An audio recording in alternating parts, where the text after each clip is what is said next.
Hey everyone, did you know Microsoft Word default font menu stops at 72 points?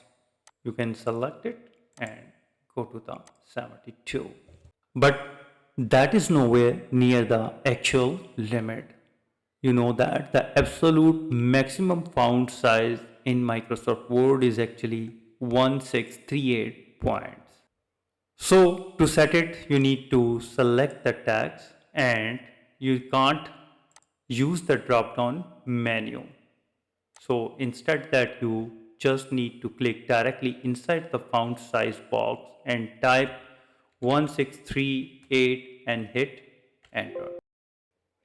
So you can see that the entire text has been stretched to the 23 pages over. You can see here at the bottom of the page, 1 of 23.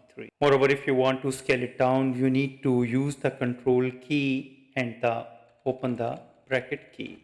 This will be, you can see that the font size is decreasing and you can see the numbers are changing when you press the control plus the open the bracket. So if you found this tutorial helpful, hit and like the button, subscribe for more quick tech tips. Thanks for watching.